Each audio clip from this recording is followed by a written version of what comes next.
ஆண்டவராகிய இயேசு கிறிஸ்துவின் நாமத்தினாலே உங்களுக்கு என் அன்பின் வாழ்த்துக்கள்.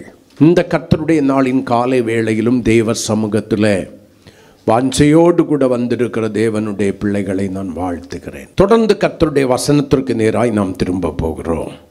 மனப்பூர்வமாய் என்கிற தலைப்பிலே கர்த்தர் நம்மோடு கூட பேசி கொண்டிருக்கிறார். மனப்பூர்வமாய் தேவனுடைய பிள்ளைகள் எதையும் கடமைக்காக செய்யாதபடி மனப்பூர்வமாய் செய்வதற்கு கற்றுக்கொள்ள வேண்டும் என்பதிலே தேவன் மிகுந்த விருப்பமுடையவராய் இருக்கிறார்.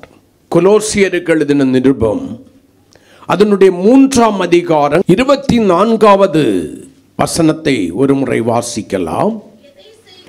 எதை செய்தாலும் அதை மனுஷர்களுக்கென்று செய்யாமல் கர்த்தருக்கென்றே மனப்பூர்வமாய் செய்யுங்கள். எதை செய்தாலும், அந்த எதை செய்தாலும் என்கிற வார்த்தைக்குள்ளாய் சகலமும் அடங்கிவிட்டது. இது யாரை குறிக்கிறது? துன்மார்க்கரை குறிக்கிறதா? சன்மார்க்கரை குறிக்கிறதா? பாவிகளை குறிக்கிறதா? இல்லை. கிறிஸ்துவின் இரத்தத்தினாலே மீட்கப்பட்டு கிறிஸ்துவின் சரீரமாகிய சபையில அவயமாய் சேர்க்கப்பட்டிருக்கிற தேவனுடைய பிள்ளைகளுடைய காரியங்களை குறித்து தான் ஆண்டவர் சொல்லுகிறார். அல்லது சரீரமாகிய சபை எப்படி இருக்க வேண்டும் என்பதை குறித்து சொல்கிறார். சபை எதை செய்தாலும் மனுஷர்களுக்கென்று செய்யக்கூடாது. மனுஷர்களுக்கென்று நீங்கள் எதையாகலும் செய்வீர்களே ஆனால் பரலோகத்தின் தேவன் அதை அங்கீகரிக்க மாட்டார். அதனால் வருகிற பலன்களை நீங்கள் இழந்து போவீர்கள்.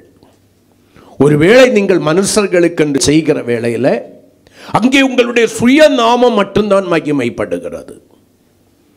தேவநாமம் அசட்டை பண்ணப்படுகிறது.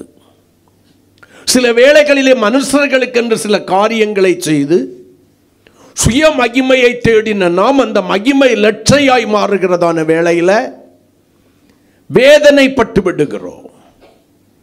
சங்கீதத்தில் கேட்டது போல இருதயம் சஞ்சலத்தினால் நிரம்பி விடுகிறது. இனி யாருக்கும் எதுவும் செய்யக்கூடாது என்கிறதான ஒரு நிலைமைக்கு நம்ம வந்துடுறோம். காரணம் என்ன? நீங்கள் சுய மகிமையை தேடி மனுஷர்களுக்கென்று செய்கிறீர்கள். மனுஷர்களிடத்தில் நீங்கள் புகழ்ச்சிகளை எதிர்பார்க்கிறீர்கள்.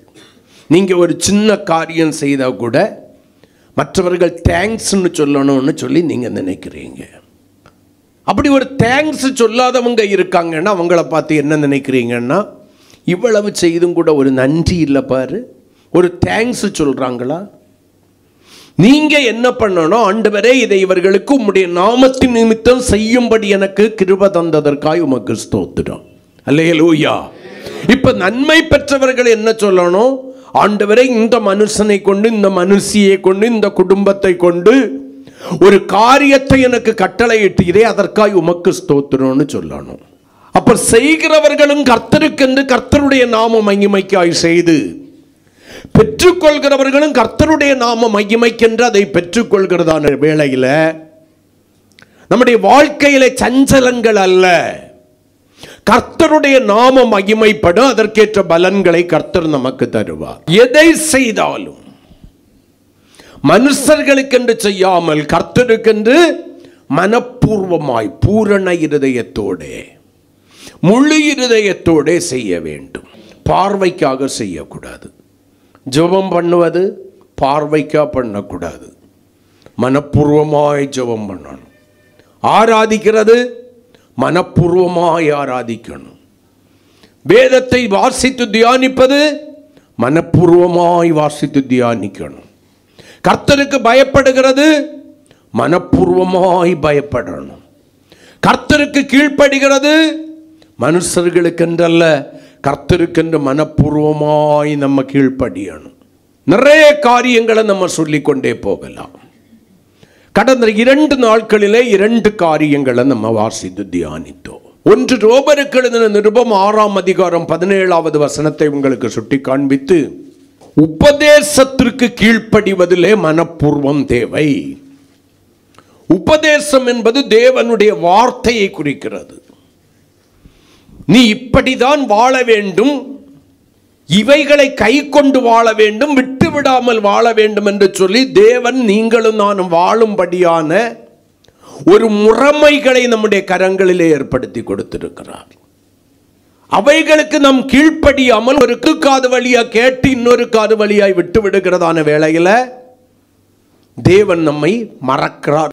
அப்ப என்னுடைய உபதேசத்திற்கு கீழ்ப்படிவதிலே நான் மனப்பூர்வமாக கீழ்ப்படிஞ்சேன்னா, எந்த சூழ்நிலையிலும் நான் கற்றும் அறிந்தும் இருக்கிற சத்தியத்தை விட்டு விலகுகிறவனாயல்ல, விலகுகிறவளாயல்ல, முடிவு பரியந்தம் அதிலே நிலைத்திருந்த ஆண்டவர் விரும்புகிறபடி கனி கொடுக்கிறவனாய் கொடுக்கிறவளாய் மாற முடியும். அல்லேலூயா, அல்லேலூயா. கர்த்தருடைய வார்த்தை இப்படி சொல்லுகிறது, நான் கீழ்ப்படிந்திருக்கிறேன். நீங்க விதண்டாவாதம் பேசக்கூடாது. பைபிள் அப்படி சொல்லுதா, இப்படி சொல்லுதா, இப்படி எதுக்கு செய்யணும், அப்படி எதுக்கு செய்யணும்னா அது சாபமாய் மாறிவிடும். என் வேதத்தின் மகத்துவங்களை அவர்களுக்கு எழுதி கொடுத்தேன், அவர்கள் அதை அந்நிய காரியமாய் எண்ணினார்கள். 2 வசனமும் எங்க தான் வருது? ஓசியாவில் தான் வருது. ஒரு வசனத்தில் சொல்றாரு, என் வேதத்தின் மகத்துவங்களை நான் அவர்களுக்கு எழுதி கொடுத்தேன், அவர்கள் அதை அந்நிய காரியமாய் எண்ணினார்கள். அடுத்தவன் வீட்டு காரியமா எண்ணி விட்டார்கள். இன்னொன்னு என்ன சொல்றாரு? நீ என்னுடைய வேதத்தை மறந்தாய், ஆகையால் நான் உன் பிள்ளைகளை மறப்பேன். மறக்கிறோம், தேவன் மறக்கிறார். நம்ம வேதத்தை மறக்கிறபடியினாலதான் இந்தவைகள் சம்பவிக்கிறது.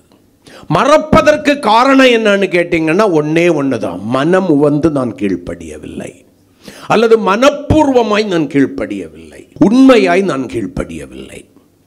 நான் மனப்பூர்வமாய் கீழ்ப்படிந்திருப்பேனே ஆனால் அவைகள் முடிவு பரியந்தம் என்னிலே நிலைத்திருக்கும், என்னை நிலைத்து நிற்க வைக்கும். அல்லேலூயா.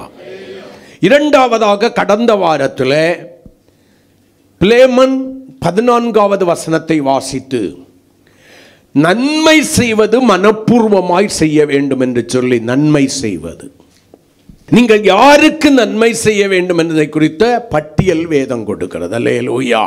ஆனால் அந்த வசனங்களை நமக்கு முன்பாக நிறுத்தி பார்த்தால் நாம் மனப்பூர்வமாய் செய்கிறோம் என்றால் நம்முடைய அநேகமருடைய கேள்வி இல்லை என்று தான் சொல்ல முடியும். ஏன்னா என்னை பகைக்கிற சத்துருக்களுக்கு நான் நன்மை செய்வது என்பது எளிதான காரியம் அல்ல. அதிலையும் மனப்பூர்வமாய் செய்வது என்பது எளிதான காரியம் அல்ல, கடினமான காரியம். அப்ப நான் நன்மை செய்கிறேன் என்று சொல்லி மார்த்தட்டி கொள்வதெல்லாம் முக்கியம். அந்த நன்மையை என்னிடத்திலிருந்து பெற்றுக்கொள்கிறவர்களுக்கு நான் மனப்பூர்வமாய் கர்த்தருக்கென்று தேவநாம மகிமைப்படும்படி செய்கிறேனா? நான் இப்பொழுது என்னை பகைக்கிற சத்துருக்களை எல்லாம் எனக்கு முன்பாக நிறுத்தி இருக்கிறது.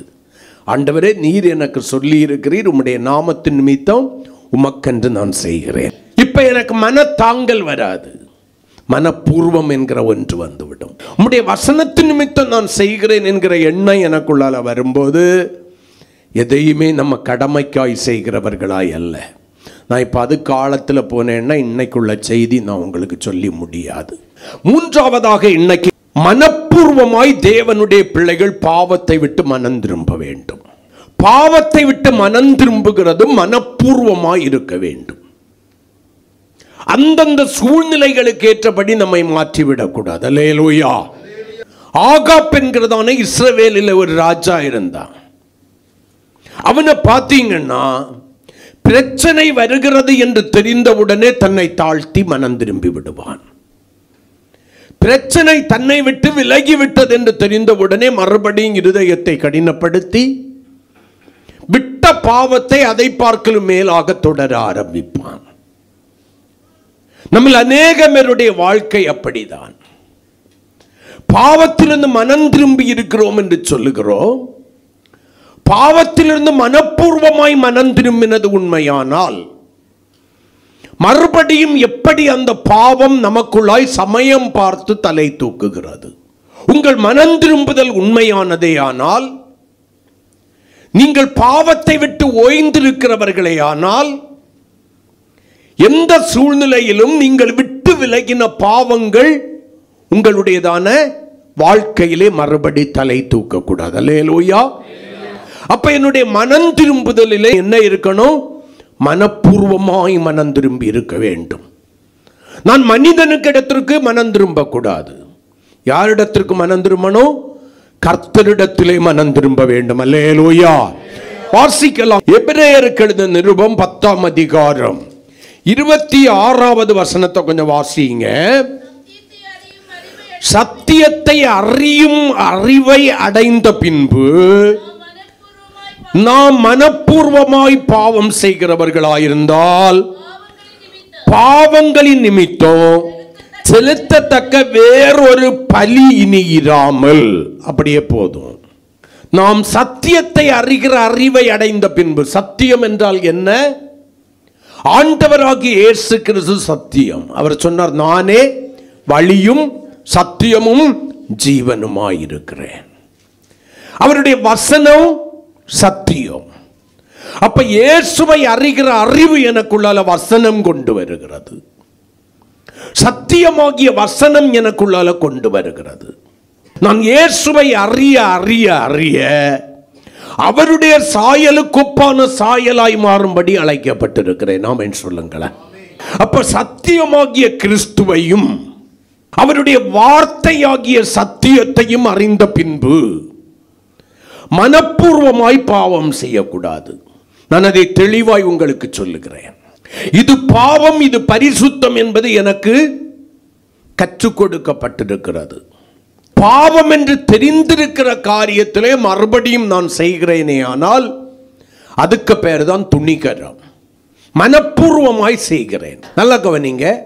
ஒரு பக்கத்தில் பாயசம் என்கிற விஷம் இருக்கிறது, ஒரு பக்கத்தில் பாயசம் இருக்கிறது.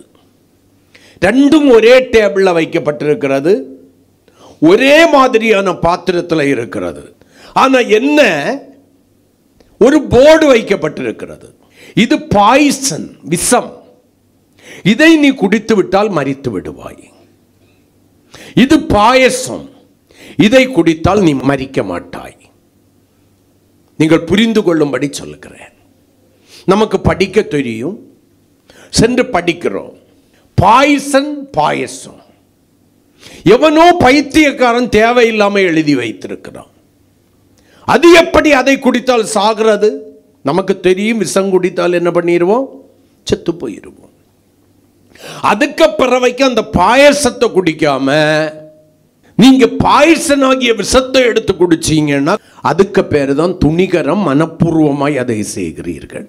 அப்ப நான் இதை செய்யலாம், இதை செய்யக்கூடாது என்று சொல்லி போதிக்கப்பட்ட பின்பு, அந்த அறிவை அடைந்த பின்பு என் வார்த்தைகளிலாகட்டும், என் சிந்தைகளிலாகட்டும், என் கிரியைகளிலாகட்டும், அதை மீறி செய்யக்கூடாததை நான் செய்கிறதான வேளையில், சிந்திக்க கூடாததை சிந்திக்கிறதான வேளையில், பேசக்கூடாதவைகளை பேசுகிறதான வேளையில் நான் மறுபடியும் மனப்பூர்வமாய் பாவம் செய்கிறேன். அதுக்கு முந்தின வசனத்தில் இருக்கும், சிலர் விட்டு விடுகிறது போல சபை கூடி வருதலை விட்டு விடாதிருங்கள். அப்ப சபை கூடி வருதலை விட்டு விடுவது எனக்கு பாவம் என்று போதிக்கப்பட்ட பின்பு சபை கூடி வருதலை நான் அசட்டை பண்ணுகிறேனே ஆனால் அது மனப்பூர்வமான பாவம்.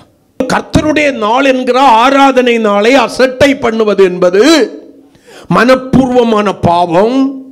அது என்னுடைய வாழ்க்கையிலே பெரிய சாபத்தையும் ஆசீர்வாத இழைப்புகளையும் கொண்டு வந்துடும். இன்னைக்கு நிறைய பேருக்கு படிக்கணும், வெளிநாட்டுக்கு போகணும். ஆண்டவரை அறிந்த பிள்ளைகளுக்கு சொல்றேன், மற்றவர்களை நான் சொல்லல. நிறைய பேரண்ட்ஸுக்கு என்னன்னா, நல்லா என் பிள்ளைய படிக்க வச்சு வெளிநாட்டுக்கு அனுப்பணும், லட்ச லட்சமா என் பிள்ளை சம்பாதிக்கணும். இவங்க ஆண்டவராகிய இயேசுவை அறிந்திருப்பாங்க, சபையில சேர்க்கப்பட்டிருப்பாங்க. பிள்ளைகள் ஆண்டவராகிய இயேசுவை அறிந்திருப்பாங்க, சபையில சேர்க்கப்பட்டிருப்பாங்க. அனுப்புகிற வெளிநாட்டில் ஆராதனைக்கு இடம் உண்டான்னு அவங்க யோசிக்கிறது கிடையாது. ஆராதிக்க முடியுமா என் பிள்ளை? அல்லது நாம் போனா தேவனை ஆராதிக்க முடியுமா? ஆராதனைக்கான வாசல் இருக்கிறதா? அதெல்லாம் பரவாயில்லை. மாசம் மாசம் தசம பாகம் கொடுத்தா போதும் ஆண்டவர் மௌனம் ஆயிடுவார். இது நமக்கு நாமே எழுதி கொண்ட கற்பனை. எது? தசம பாகம் வாங்கிக்கிட்டு கர்த்தர் மௌனம் ஆகிடுவார்னு சொல்ல அவர் உங்ககிட்ட லஞ்சம் வாங்குகிறவர் அல்ல, நீதியாய் நியாயம் செய்கிற கர்த்தர். தேவனுடைய பிள்ளைகளே ஆனால் நீங்க எங்க போனாலும் முதலாவது தெரிந்து கொள்ள வேண்டியது, தேவனை ஆராதிப்பதற்கான வழி எனக்கு இருக்கு அந்த இடத்துல. தேவனை நான் வாரத்தில் ஒரு நாளாகிலும் போய் ஆராதிக்க முடியுமா? இல்லைன்னா எனக்கு பல லட்சங்கள் வந்தாலும் அது வேண்டாங்கிறது தான் உண்மையான தேவனுடைய பிள்ளைகளுடைய அனுபவமாக இருக்க வேண்டும். நான் சிம்பிளா நீங்க புரிந்து கொள்ளும்படி சொல்றேன். அப்ப சபை கூடி வருதலை விட்டு விடுவது எது? பாவம். அது சாபத்தை கொண்டு வருகிறது. ஆனா அதை விட்டு விடுவது இன்னைக்கு சிலருக்கு பெரிய காரியமா தெரியல. இதை தான் வேதம் சொல்கிறது, பாவத்தை என்ன பண்றீங்க? கூட்டுகிறீர்கள் என்று சொல்லி ஏசாயா தீர்க்கதரிசியை கொண்டு கர்த்தர் சொல்லுகிறார். அப்ப சத்தியத்தை அறிகிற அறிவை அடைந்த பின்பு நாம் மனப்பூர்வமாய் பாவம் செய்கிறவர்களாய் இருந்தால் பாவங்களின் நிமித்தம் செலுத்தத்தக்க வேறொரு பலி இனி இராமல். இன்னொரு பலி நமக்கு இல்லை. இன்னொரு நிவாரணத்தை நீ தேடிக்கொள்ள முடியாது. யாரு? சத்தியத்தை அறிகிற அறிவை அடைந்த பின்பு, கிறிஸ்துவின் சரீரமாகிய சபையில சேர்க்கப்பட்ட பின்பு, பிதா குமாரன் பரிசுத்தாவின் நாமத்தினால ஞானஸ்நானம் எடுத்த பின்பு, இப்ப அவங்க என்ன பண்ணணுமா? அடுத்த வசனத்தை வாசிங்க. நியாய தீர்ப்பு வரும் என்று பயத்தோடு எதிர்பார்க்குதலும் விரோதிகளை பட்சிக்கும் கோபாக்கினையுமே இருக்கும். ஆமென் சொல்லுங்களேன். நியாய தீர்ப்பு வரும் என்று என்ன பண்ணணுமா? பயத்தோடு எதிர்பார்த்து கொண்டிருக்கணுமா? விரோதிகளை பட்சிக்க வேண்டியதான கோபாக்கினைக்கு நான் என்னை ஆயத்தப்படுத்திக் கொண்டிருக்கிறேன் என்று சொல்லி பயத்தோடு கூட தேவனுடைய பிள்ளைகள் இருக்க வேண்டும். மறுபடியும் நான் உங்களுக்கு சொல்றேன், இதை செய்யக்கூடாது என்பது போதிக்கப்பட்ட பின்பு அதை துணிகரமாய் நீங்கள் செய்கிறவர்களாயிருந்தால், மனப்பூர்வமாய் செய்கிறவர்களாயிருந்தால், உங்களுடைய மனம் திரும்புதலிலே மனப்பூர்வம் இல்லை. நீங்கள் போலியாய் மனம் திரும்பி இருக்கிறீர்கள். அல்லேலூயா. அப்போஸ்தலர் 3:20 வாசிக்கிறபடி நீங்கள் என்ன பண்ணவில்லை? மனம் திரும்பி குணப்படவில்லை. மனம் திரும்பினதை போல நீங்கள் அடையாளம் காட்டிக் கொள்கிறீர்கள், ஆகாபை போல. ஆனால் பாவம் எங்கேதான் இருக்கிறது? உள்ளே வாசம் செய்து கொண்டிருக்கிறது. சூழ்நிலை கிடைக்கும் போது அந்த பாவம் உங்களிடத்திலிருந்து வெளிப்படுகிறது. நீங்களும் அதை பொருட்படுத்தாமல் கர்த்தர் மன்னிப்பார் என்கிறதான ஒரு கொள்கையை உங்களுக்குள்ளாய் ஏற்படுத்தி கொண்டு, சில ஊழியக்காரன் இன்னைக்கு அப்படித்தானே சொல்வான், கர்த்தர் என்ன செய்தாலும் மன்னிப்பார்.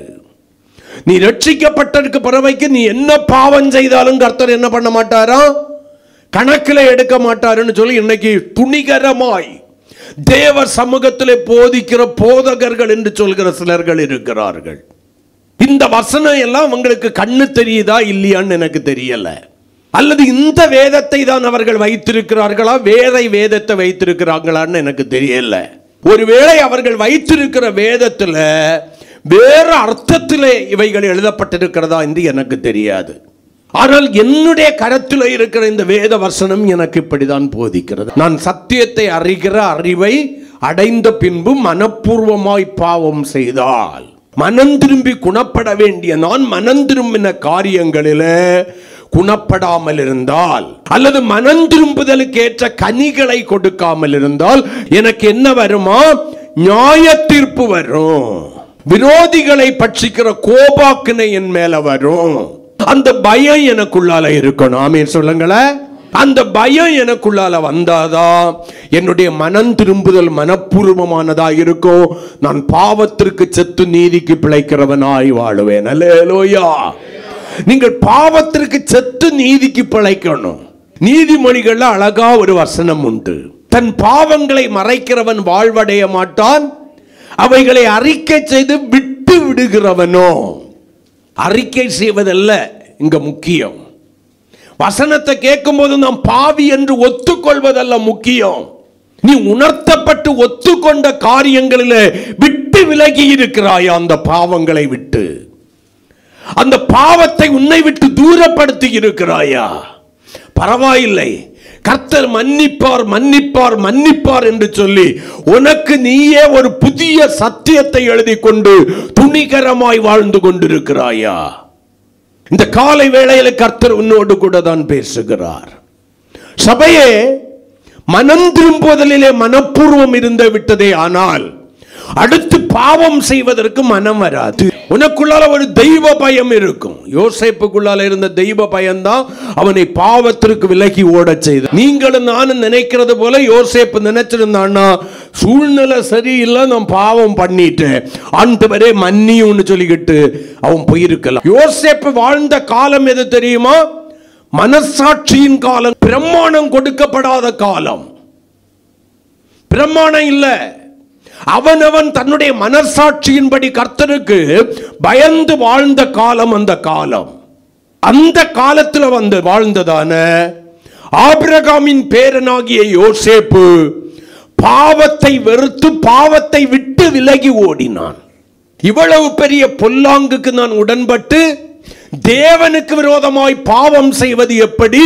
நான் தேவனுக்கு பயப்படுகிறவன் என்று சொல்லி தேவனுக்கு பயப்படுகிற பயத்தை வெளிப்படுத்தினான். என்னை யாரும் பார்க்கல, நான் செய்கிறேங்கிறதெல்லாம் முக்கியம். என்ன கம்பல் பண்றாங்க, நான் செய்கிறேங்கிறதெல்லாம் முக்கியம். நீ யாரோடு கூட கமிட்மெண்ட் பண்ணி இருக்கிற? உன்னுடைய உடன்படிக்கை கிறிஸ்துவோடு கூட இருக்குமே ஆனால், உன்னுடைய பாவம் அடக்கம் பண்ணப்பட்டது உண்மையானால், அது உனக்குள்ள வாழுகிறது என்பது தேவ நியமத்திற்கு அப்பாற்பட்டது. தேவன் விரும்பாத காரியம். அது சின்ன பாவம் தானேன்னு சொல்லி நினைக்கலாம். அந்த சின்ன பாவம் தான் வளர்ந்து உனக்குள்ளாலை கிளைவிட்டு பூத்து காய்த்து மரணம் என்கிற கனியை கொடுக்க ஆரம்பிக்கும். பாவம் ஒரேடியா உள்ளால பிரவேசிக்கல. யாக்கோபு சொல்றாரு, இச்சையானது கற்பந்தரித்து பாவத்தை பிறப்பிக்கிறது. அந்த பாவம் பூரணமாகும் போது என்ன பண்ணுகிறது? மரணத்தை பிறப்பிக்கிறது. சரி, நியாயப்பிரமாணத்தை கற்றுக்கொண்டதான தானியேலை குறித்து வாசிக்கிறோம். 1ஆம் அதிகாரம் 8வது வசனத்தில் நீங்க வாசிக்கிறதான வேளையில, ராஜா போஜனம் பண்ணி பானம் பண்ணுகிறதான போஜனத்தினாலும் திராட்சரசத்தினாலும் தன்னை தீட்டுப்படுத்திக் கொள்ளக்கூடாது என்று தன் இருதயத்தில் தீர்மானம் பண்ணி தன் பரிசுத்தத்தை காத்து கொண்டான். ஆமென் சொல்லுங்களேன். நீங்க கேட்கலாம், இவன் ஏற்கனவே ராஜகுலத்தை சார்ந்தவன், யூதாவிலே ராஜகுலத்தை சார்ந்தவன், இவன் ஏன் சாப்பிடக்கூடாது? இவன் ஏன் பானம் பண்ணக்கூடாது? அவன் சிறைப்பட்டு சென்ற பாபிலோனிலே கொடுக்கப்படுகிற ராஜ போஜனமும் பானமும் அவனுடைய விக்கிரகங்களுக்கு படைக்கப்பட்ட பின்புதான் பரிமாறப்படும். இன்னைக்கு கிருபையின் பிரமாணத்தை அறிந்தவர்களுக்கு கூட சிலருக்கு அந்த பயம் இல்லை. தப்பா நினைப்பாங்க, வாங்கி சாப்பிடு. தப்பா நினைப்பாங்க, வாங்கி தூரையாவது போடலாம். அது உனக்கு வீட்டுக்குள்ளால வர்றதே சாபம். விக்கிரகங்களுக்கு படைக்கப்பட்டவைகளுக்கு தேவனுடைய பிள்ளைகள் என்ன பண்ணணும்? விலகி ஓட வேண்டும், விலகி ஓடணும். ஃப்ரெண்டு கொடுக்கிறான், தவிர்க்க முடியாது. தப்பா நினைப்பாங்க, வாங்கி சாப்பிடலன்னா பேச மாட்டாங்க. எனக்கு இருக்கிற ஒரு பெஸ்ட் ஃப்ரெண்ட் அது மட்டும்தான். எங்க பக்கத்து வீடு நல்லது கெட்டதுக்கு இருக்கிறாங்க, அவங்க கொடுத்தா நாங்க எப்படி வாங்கி சாப்பிடாம இருக்க முடியும்? வேதம் அதை பாவம் என்று உங்களுக்கும் எனக்கு என்ன பண்ணுகிறது? போதிக்கிறது. விட்டு விலக வேண்டிய பாவங்கள், வெறுத்து விட வேண்டிய பாவங்கள் அவைகள் எல்லாம். நான் சொல்லிக்கிட்டே போகலாம் பாவ பட்டியலை. கவனித்து பாருங்கள், எங்கே தவறுகிறோம். நீங்கள் மனப்பூர்வமாய் தேவனுக்கென்று வாழுகிறவர்களாயிருந்தால் மனுஷரை பிரியப்படுத்த நினைக்க மாட்டீர்கள். மனுஷர் என்ன தப்பாவே நினைச்சுக்கிட்டு போட்டோம், உறவுகள் என்னை தப்பாவே நினைச்சிட்டு போட்டோம், அயலகத்தார் என்னை தப்பாவே நினைச்சிட்டு போட்டோம். ஆமென் சொல்லுங்களேன். அல்லேலூயா. அவங்க உங்களை பார்த்து கேட்கலாம், இதுல என்ன தப்பு? எனக்கு தப்பியாது. என் வேத வசனம் அறிந்த சத்தியம் எனக்கு அதை கற்றுக் கொடுக்கிறது. ஆமென் சொல்லுங்களேன். ஒரு போதகர் என்கிட்ட சொன்னார், பாஸ்டர், விக்கிரகத்துக்கு படைக்கப்பட்டது சாப்பிட்றது ஒன்றும் என்ன பண்ணுறது கிடையாது, தப்பு கிடையாது. ஸ்தோத்திரத்தோடு கூட பொசிக்க முடியும்னா அது பரிசுத்தமாக்கப்படும். நான் கேட்டேன், நீங்கள் பைபிளை படிச்சிருக்கீங்களான்னு கேட்டேன். அவர் சொல்கிறாரு, நான் படித்ததுனால தான். ஐயா, நீ வருது அழைக்கப்பட்டிருக்கும் போது, பந்தி இருக்கும்போது விக்கிரகங்களுக்கு படைக்கப்பட்டதுன்னு அறியாமல் இருந்தேன்னா நீ சோத்திரம் பண்ணி அதை புசிக்கலாமா?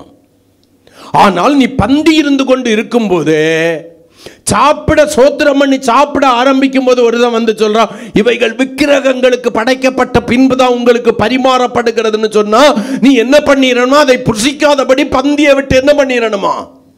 எழும்பிடணுமா? இன்னும் செத்த வீட்டுக்கு போய் சாப்பிடவும் நம்ம தயங்கிறது கிடையாது, சடங்கு வீட்டுக்கு போய் சாப்பிட்றதுக்கும் தயங்கிறது கிடையாது. தப்பாக நினைப்பாங்க. கல்யாணம் கர்மாதி எல்லாத்துக்குமே சாப்பிட்றோம். நிறைய இடத்துல வைக்கப்படுகிறதான போஜனங்கள் விக்கிரகங்களுக்கு படைக்கப்பட்டது என்று உங்களுக்கு தெரியுமா? எத்தனை பேருக்கு தெரியும்? நீங்க நினைக்கலாம் இப்படியெல்லாம் இருந்தால் உலகத்தில் எப்படி வாழ முடியும்? இப்படி வாழ வேண்டும் என்றுதான் சபையை வேறு பிரித்தார். சபையினாலே வேறு பிரிக்கப்பட்ட கூட்டம். நியாய தீர்ப்பும் விரோதிகளை பட்சிக்கும் கோபாக்கினை எனக்கு மேல வந்துடக்கூடாதுன்னு சொல்லி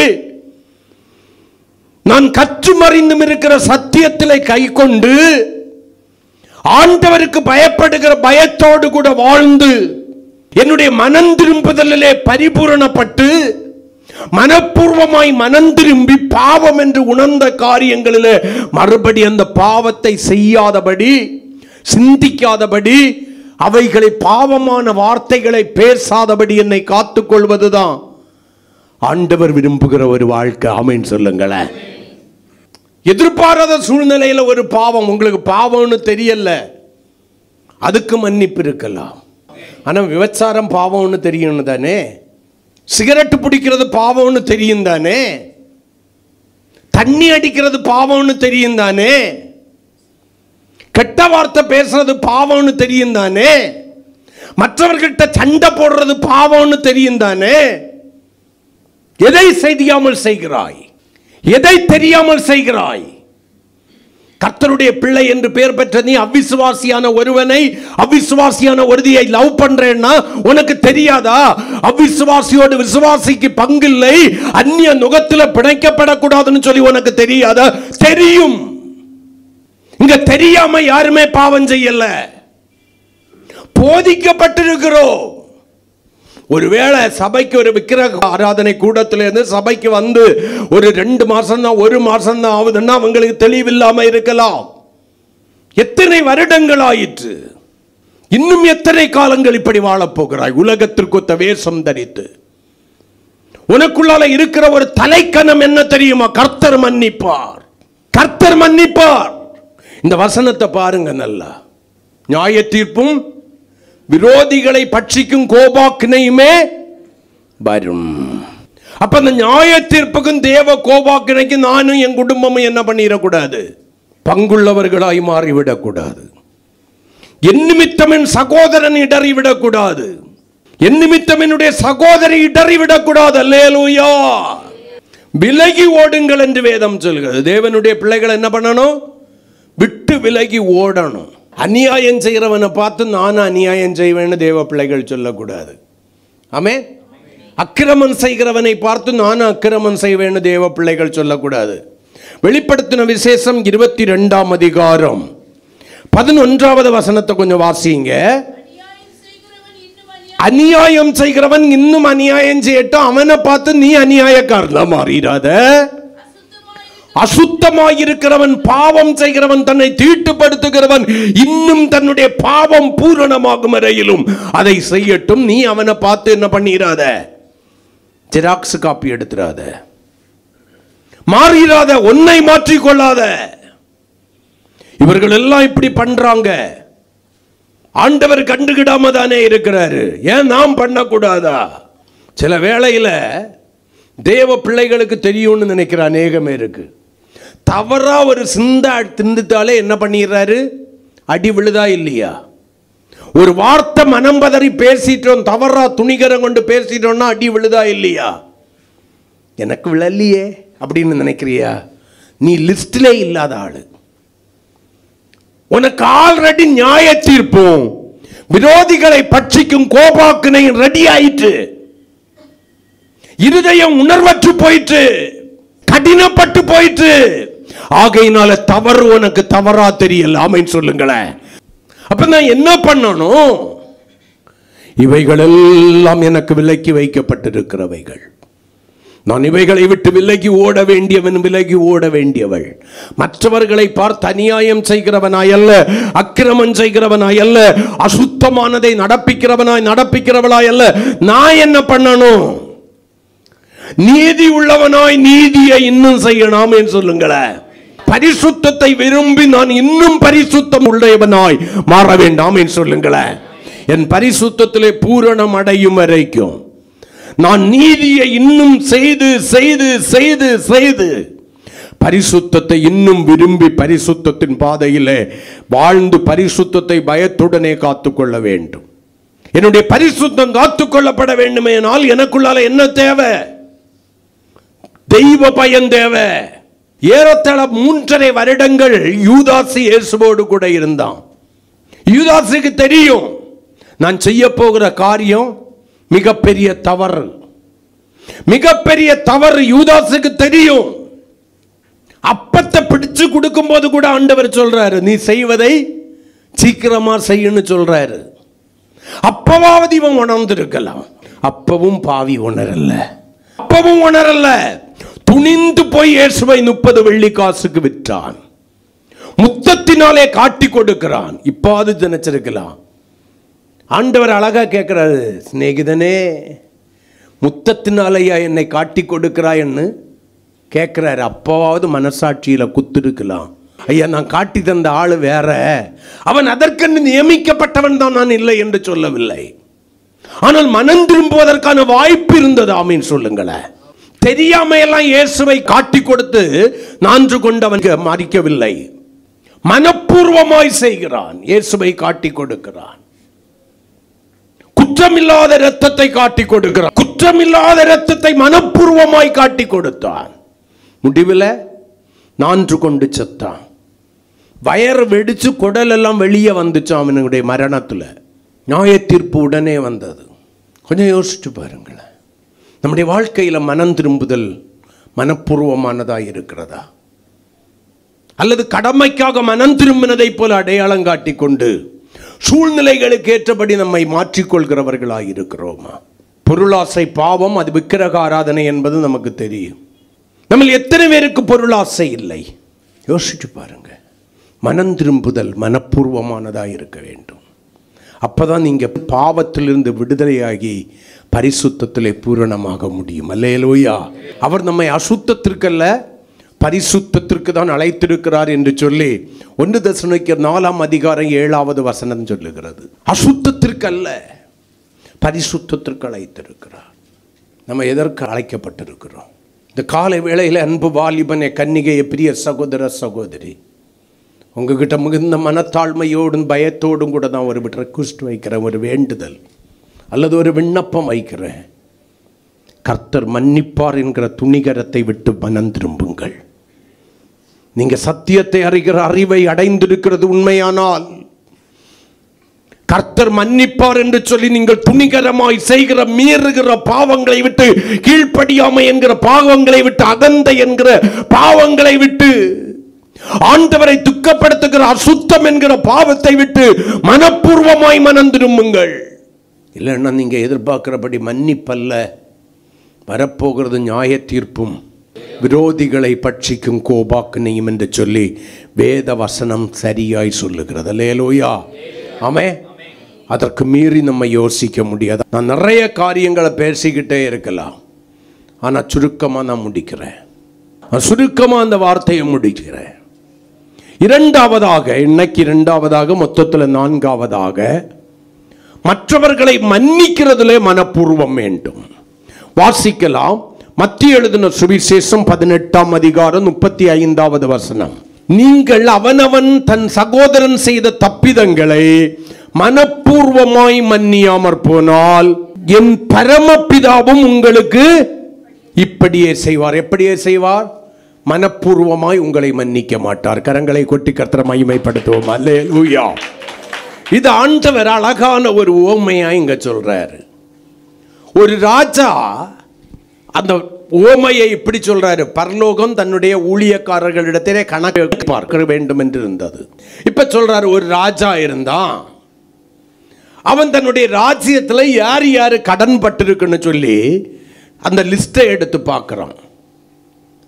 அந்த லிஸ்டை பார்க்கிறதான வேளையில் 10,000 தாலந்து கடன் பட்ட ஒருவன் வெகு காலமாயிற்று. அந்த கடனை என்ன பண்ணல? திருப்பி கொடுக்கல. வெகு காலமாயிற்று. இப்ப ஆளை சொல்லி அனுப்பி அந்த கடன் பட்டவனை அழைக்கிறான். நீ என்கிட்ட 10,000 தாலந்து கடன் பட்டு இருக்க, நீ எனக்கு அந்த கடனை கட்டி முடிக்க வேண்டும். அவன் தாழ முகங்குப்புற விழுறான். ராஜா சொல்றான், உனக்கு கட்ட வழி இல்லைன்னா நீ என்ன பண்ணணும்? உன்னுடைய மனைவியும் பிள்ளைகளையும் விற்று எனக்கு கடனை கட்டீர். ஆமீன் சொல்லுங்களேன். விற்கிறதுன்னா என்ன? அடிமைகளாய் விற்பது. அதுல வர பணத்தை எடுத்து என்னுடைய கடனை கட்டீரு. ராஜா சொல்றான், இது ராஜா கட்டளை. அது எப்படின்னு அங்க கேட்க முடியாது, பட்டயம் தான் பேசும். இவன் முகங்குப்புற விழுக்கிறான், ஐயா என்கிட்ட கட்டுறதுக்கு வசதி இல்லையா. ராஜா இப்ப என்ன பண்றான்? இவனுடைய கடனை என்ன பண்ணிடுறான்? மன்னித்து சரி போன்னு விட்டுறான். எவ்வளவு? 10,000 தாலந்துகள். வழியில வந்துகிட்டே இருக்கிறான். இவங்கிட்ட 100 வெள்ளி கடன் பட்ட ஒருவனை பார்க்கிறான். அவனை பிடிச்சு கழுத்தை நெரிச்சு என் கடனை உடனே வைங்கிறான். இவன் அங்க ராஜா கிட்ட சொன்னதை தான் அவன் இவங்கிட்ட சொல்றான். அல்லேலூயா. ஆனால் இவன் என்ன பண்ணல? ஒத்துக்கொள்ளவே இல்லை. அழகா அந்த 28வது வசனத்துல இருக்கும் பாருங்க.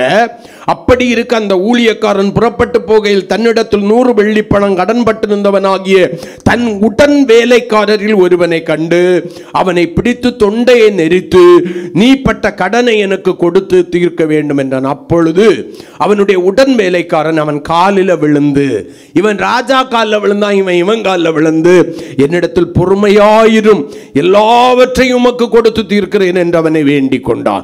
அவனோ சம்மதியாமல் போய் அவன் பட்ட கடனை கொடுத்து தீர்க்க மட்டும் அவனை காவலில் போடு வைத்தான். உள்ளால போட்டா இவன் எப்படி கடனை தீர்ப்பான்? அவன் என்ன நினைச்சிருப்பான்? இவனுக்கு மனைவியும் பிள்ளைங்களையும் எதையாவது பண்ணி எனக்கு கடனை தீர்த்திருப்பான். அல்லேலூயா. இதை பார்த்துக்கிட்டு நின்றவங்களுக்கு சகிக்கல. சில வேளை நம்ம செய்யறது நமக்கும் நம்மை சார்ந்தவர்களுக்கும் சரியாதான் தெரியும். ஆனா இந்த சுற்றிலும் பார்த்துக்கிட்டு இருக்கிறவங்க அநியாயக்காரன், ஐயா அநியாயக்காரிம்பாங்க. அவன் நேரே ராஜா கிட்ட போறான். ஐயா, கொஞ்ச நேரமே 10,000 தாலந்து பெற்ற ஒருவனை மன்னித்து விட்டீரே, அவனுடைய உடன் வேலைக்காரன் ஒருவன் அவன்கிட்ட 100 வெள்ளி கடன் பட்டிருந்தான். அவன் கேட்ட போது இவன் உம்மகிட்ட சொன்னது போலதான் அவன் சொன்னான். ஆனால் அவனை மன்னிக்கப்படுவதற்கு மனதற்றவனாக அவனை தண்டித்து விட்டான். ராஜா அவனை திரும்ப கூப்பிடுறான். ராஜா சொன்ன அந்த காரியத்தை தான் அங்க நம்ம வாசிக்கிறோம். அவனுடைய ஆண்டவன் அவனை அழைப்பித்து, பொல்லாத ஊழியக்காரனே, நீ என்னை வேண்டிக் கொண்டபடியினால் அந்த கடன் முழுவதையும் உனக்கு மன்னித்து விட்டேன். நான் உனக்கு இறங்கினது போல நீயும் உன் உடன் வேலைக்காரனுக்கு இறங்க வேண்டாமோ என்று சொல்லி அவனுடைய ஆண்டவன் கோபம் அடைந்து அவன் பட்ட கடனை எல்லாம் தனக்கு கொடுத்து தீர்க்கும் அளவும் உபாதிக்கிறவர்களிடத்தில் அவனை ஒப்பு கொடுத்தான் சொல்லிக்கிட்டு கடைசி வசனமாகிய 35வது வசனம் தான் நம்ம வாசிச்ச வசனம். ஆண்டவர் சொல்றாரு, நீங்களும் அவனவன் தன் சகோதரன் செய்த தப்பிதங்களை மனப்பூர்வமாய் மன்னியாமற் போனால் என் பிதாவும் உங்களுக்கு இப்படியே செய்வார். அல்லேலூயா. அப்ப நீங்க மற்றவர்களுடைய குறைகளை மன்னிப்பதில் மனப்பூர்வம் வேணும். நீங்க மனப்பூர்வம் மன்னிச்சது உண்மைன்னா அதுக்கு பிறவைக்கு அதை குறித்த கசப்பு, வைராக்கியம், எரிச்சல், கோபம் உங்களுக்குள்ளால இருக்கக்கூடாது. ஆமென் சொல்லுங்களேன். நீங்கள் மன்னிக்கிறவர்களாய் மட்டுமல்ல, மறக்கிறவர்களாய் இருக்க வேண்டும். நம்மள நிறைய பேர் மன்னிச்சவன்னு நினைக்கிறோம். ஆனா நினைக்கும் போதும் பார்க்கும் போதும் யாரோ அவர்களை குறித்த ஒரு காரியத்தை நம்ம கிட்ட பேசும்போது நம்ம என்ன பண்றோம்?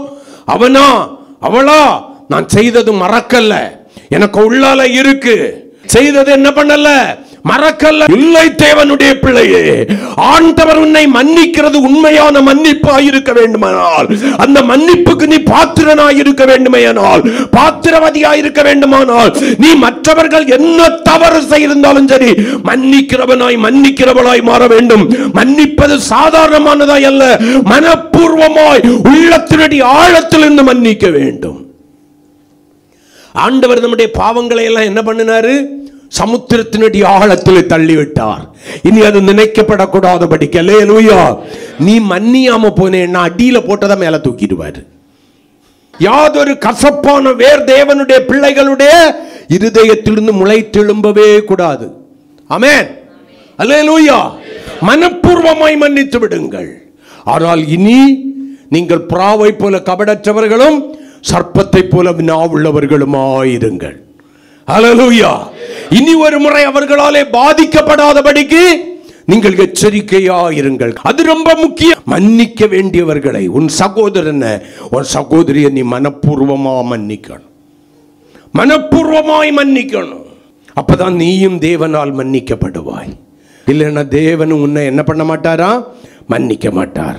அவரை இப்படியே செய்வாருன்னாக்கா ஆண்டவர் சொல்றாரு, நீ என்ன செய்கிறாயோ அது உனக்கு திரும்பி செய்யப்படும். நீ மனுஷனை மனப்பூர்வம் மன்னிக்கல, தேவன் உன்னை மன்னிக்க மாட்டார். நீ மன்னிக்காததுனால அவனுக்கு ஒரு பிரச்சனையும் இல்லாமல் சொல்லுங்களேன். ஆனால் தேவனுடைய மன்னிப்பு ஒரு மனிதனிடத்திலே, மனுஷியனிடத்திலே, குடும்பத்தினிடத்திலே பூரணமாய் வராத போது அது அவர்களுக்கு பயங்கரமான பின்விளைவுகளை உருவாக்கும். இந்த காலை வேளையில் என்னை கேட்கிற எனக்கு பிரியமான சபையே, யார் உனக்கு என்ன தீமை செய்யட்டும், பல நஷ்டங்களை ஏற்படுத்தி இருக்கட்டும், வேதனையான அனுபவங்களை கொடுத்துருக்கட்டும், நம்ம மன்னிச்சிருவோம். அல்லேலூயா. நம்ம மன்னிக்க பிறந்தவங்க. ஆமென் சொல்லுங்களேன். இந்த ஓமை இன்னொரு காரியத்தை கற்றுக் கொடுக்கிறது. 10,000 தாலந்து கடன்பட்டவன் எப்படிப்பட்டவன்? பெரிய கடன்காரன். அவன் சின்ன கடன்காரனையாக்கும் கழுத்தை பிடிச்சு நெரிக்கிறான். நம்ம எல்லாம் பெரிய பெரிய தவறை பண்ணிக்கிட்டு ஆண்டவரே மன்னியும்னு சொல்லி மன்னிப்பை வாங்கிக்கிட்டு சின்ன தவறு செய்கிறவங்களை தண்டிச்சிட்டு இருக்கிறோம் பாத்தியா? மன்னிக்க முடியாமல் இருக்கிறோம் பாத்தியா? நான் செத்தாலும் மறக்க மாட்டேன்னு எத்தனை பேருக்குள்ள ரத்தம் வரியா ஓடிட்டு இருக்கு? செத்து என்ன ஆவியா பேயா போய் பிடிக்க போறியா? செத்தாலும் மறக்க மாட்டேன். அப்போ செத்ததுக்கு அப்புறம் ஆவியா போய் கழுத்தில் பிடிக்க போறியா? உயிரோடு இருக்கும்போது போய் பிடிச்சா சொன்னால் அடையாளம் தெரிஞ்சிடும், அவன் மாறி பிடிச்சிருவான். நம்ம பேசாமல் செத்த பறவைக்கு போய் ப்ராசஸிங் பண்ணிடுவோம். அது இன்விசிபிள், அவனுக்கு கண்ணுக்கு தெரியாது. அவன் மட்டும்தான் நம்ம கண்ணுக்கு தெரியவா, அவன் மட்டும்தான் தெரியவா. ஒரே அடியாக பிடிச்சிடலாங்கிறியா? வேண்டாம். உன்னுடைய ஆத்துமா நரகத்தில் அல்ல, பரலோகத்திற்கு செல்ல வேண்டியது. அல்லேலூயா. ஆவி தன்னை விட்டு பிரிஞ்ச உடனே தேவனிடத்திற்கு செல்ல வேண்டியது. ஆமென். அது அலைந்து திரிய வேண்டியது அல்ல, கொலை வெறியோடு பழிக்கு பழி வாங்குவதோடு. அதனால தான் வேதம் சொல்லுது, உங்களுடைய ஆவி, ஆத்மா, சரீரம் எல்லாம் எப்படி இருக்கணும்? குற்றமற்றதாக இருக்கணும்.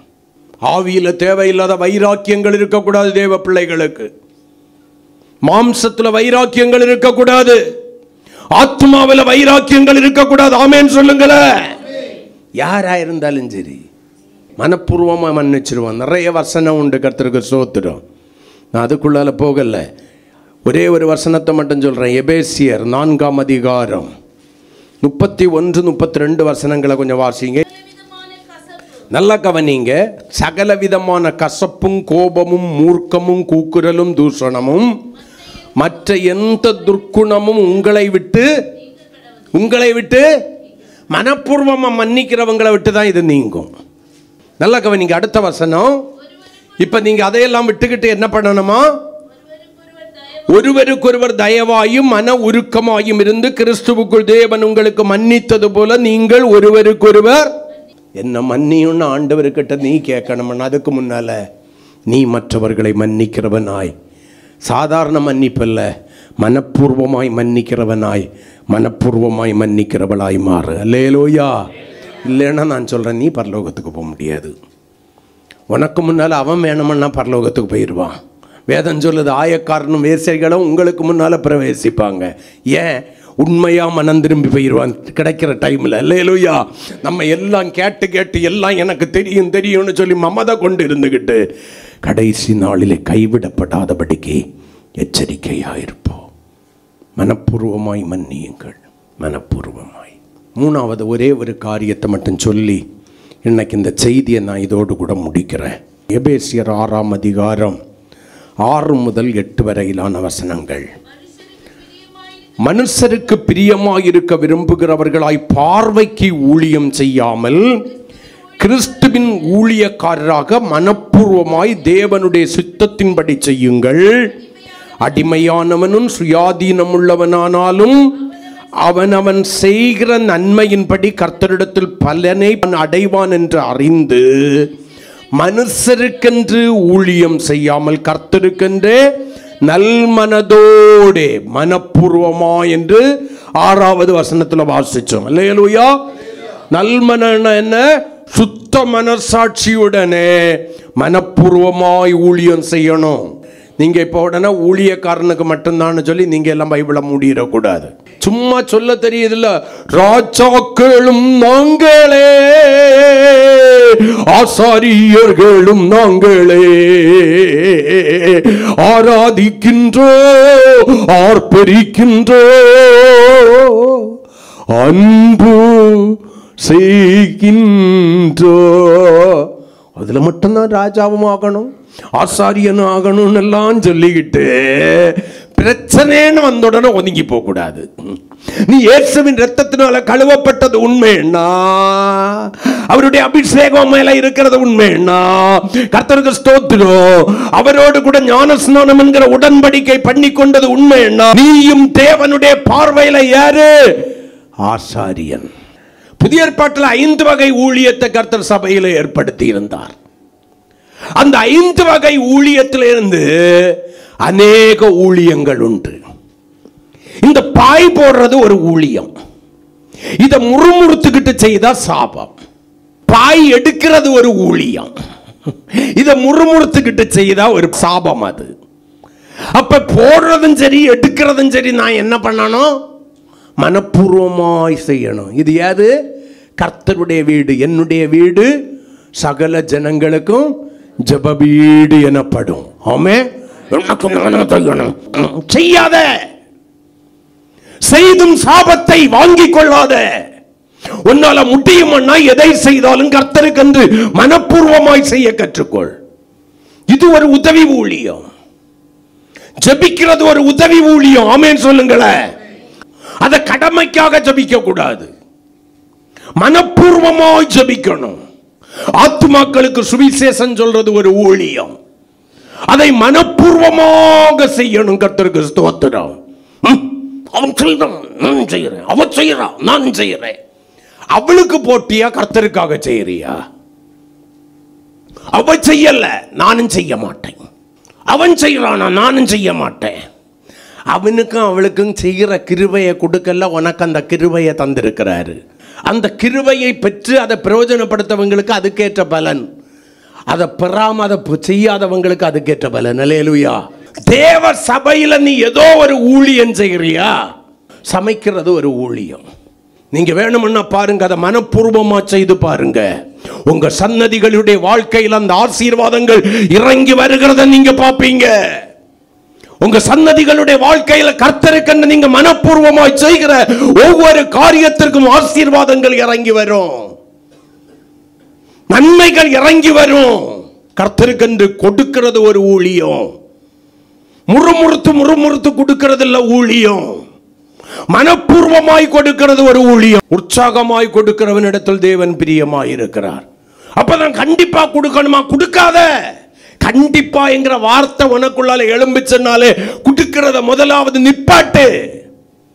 இந்த சபையில என்னைக்குமே நீ தசமபாகம் கொடு, காணிக்க கொடுன்னு சொல்லி சொன்னது கிடையாது. அது கொடுப்பதும் கொடுக்காததும் கர்த்தருக்கு ஸ்தோத்திரம். உனக்கும் தேவனுக்கும் உள்ள உறவு, தேவனுக்கும் உனக்கும் உள்ள காரியம்.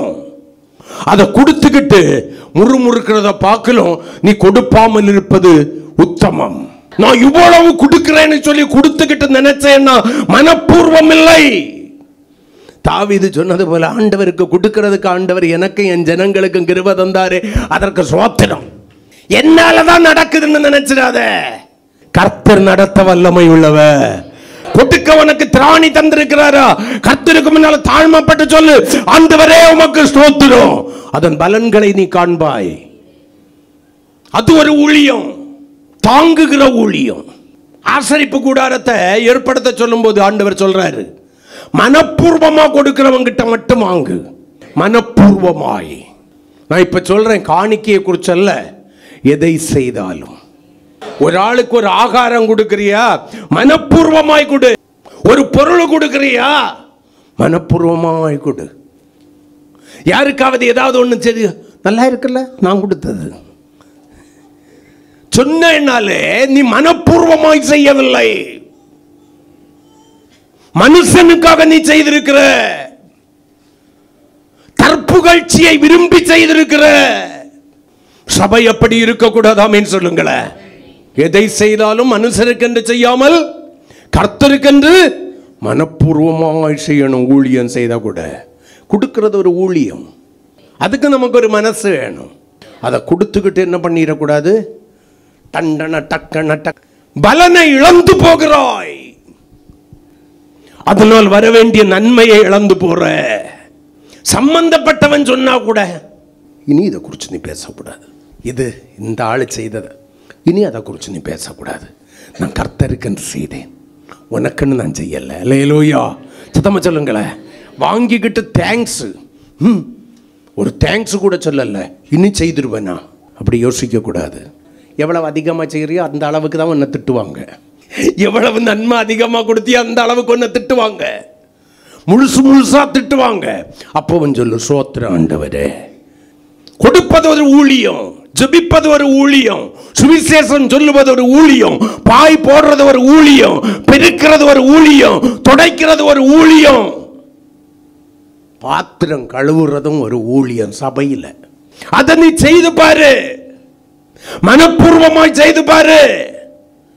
கர்த்தர் உன்மேலும் உன் சன்னதியின் மேலும் தன்னுடையதான ஆசீர்வாதத்தை இறங்க செய்வார். செய்துகிட்டு முறுமுறுத்தா என்ன தெரியுமா, நீ மனப்பூர்வமா செய்யல. எதையும் கர்த்தருக்கு மனப்பூர்வமாய் செய்தாயானால் நீ அங்கே எதுக்கு இடையில, நான் கர்த்தருக்குன்னு செய்துட்டேன், அதோட என் மேலே முடிஞ்சிச்சு. உனக்கு எதையாகலும் செய்யணும்னு தோணுச்சேன்னா, ஏவப்பட்டேன்னா கர்த்தருக்கென்று மனப்பூர்வமாய் செய்துப்பா. கொடுத்தா கர்த்தருக்கென்று உத்தமமாய் மனப்பூர்வமாய் கொடு. ஊழியக்காரனை பிரியப்படுத்தும்படி கொடுக்காது. ஆமேன்னு சொல்லுங்களேன். ஊழியக்காரன் ஒன்றை விட எதுலேயும் குறைஞ்சவன் கிடையாது. நீ கொடுத்தவன் வாங்கி திங்கிறான்னா உனக்கு ஆசீர்வாதமே தவிர அவன் ஒன்றை பார்க்கலாம் குறைஞ்சவன் கிடையாது. தயவு செய்து முறுமுறுப்போட கொடுத்துக்கிட்டு கணக்கு பார்த்து உங்களுக்கு வர வேண்டிய சுதந்திரமாகிய பலனை இழந்து போகாதபடிக்கு எதை செய்தாலும் கர்த்தருக்கென்று மனப்பூர்வமாய் செய்யுங்கள். உபதேசத்திற்கு கீழ்ப்படிவதிலே மனப்பூர்வம், நன்மை செய்வதிலே மனப்பூர்வம், மனம் திரும்புவதிலே மனப்பூர்வம். ஆமென் சொல்லுங்களேன். அல்லேலூயா. மற்றவர்களை மன்னிக்கிறதிலே மனப்பூர்வமும், ஊழியம் செய்வதிலே மனப்பூர்வம். வேதத்தில் உள்ள 5 வகையான ஊழியம் உண்டு. அப்போஸ்தலர், தீர்க்கதரிசிகள், போதகர், சுவிசேஷகர், மேய்ப்பன். இந்த 5 ஊழியங்களை குறித்து நான் இப்போ எடுக்கலை. நான் எடுத்தது சபைக்குள்ளால் இருக்கிற சில ஊழியங்கள். அல்லேலூயா. சத்தமாக சொல்லுங்களேன். அதை மனப்பூர்வமாய் கர்த்தருக்கென்று செய்வோம். கர்த்தர் நம்மை ஆசீர்வதிப்பார். முழங்கால் படியிடுவோம். கண்களை மூடி உள்ளத்தண்டி ஆழத்தில் இருந்து ஒரே ஒரு கேள்வி, நான் செய்கிறதெல்லாம் மனப்பூர்வமாய் கர்த்தருக்கென்று செய்கிறேனா? என்னுடைய கீழ்ப்படிதலிலே மனப்பூர்வம் உண்டா? என்னால் என்ற நன்மையை செய்வதிலே மனப்பூர்வம் உண்டா? என் பாவங்களை விட்டு மனம் திரும்பினதிலே மனப்பூர்வம் உண்டா? மற்றவர்களை மன்னிக்கிற காரியத்திலே மனப்பூர்வம் எனக்கு இருக்கிறதா? மனப்பூர்வமாய் மன்னித்திருக்கிறேனா? ஏதோ என்னால் எந்த ஒரு ஊழியத்தை சபைக்குள்ளால கர்த்தர் செய்கிறதுக்கு கிருபை தந்திருக்கிறாரு. என்னால் முடிஞ்ச சில உதவிகளை சிலருக்கு செய்கிறதுக்கு கர்த்தர் கிருபை தந்திருக்கிறாரு. என்னால் சிலர் பசி ஆறும்படி, என்னால் சிலர் ஆசீர்வதிக்கும்படி ஜெபிக்கும்படியாக கர்த்தர் எனக்கு கிருபை தந்திருக்கிறாரு.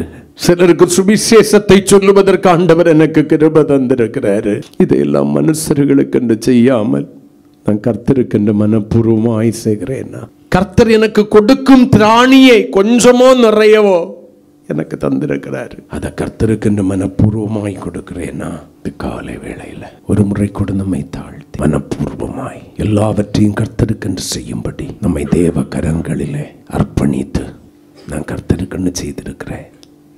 அதன் பலன்களை கர்த்தர் எனக்கு தருவார். நம்ம யாரும் நியாய தீர்ப்புக்கும் விரோதிகளை பட்சிக்கும் கோபாக்கினைக்கும் பங்காகாதபடிக்கு இன்னைக்கு ஒரு தீர்மானம் எடுப்போம்.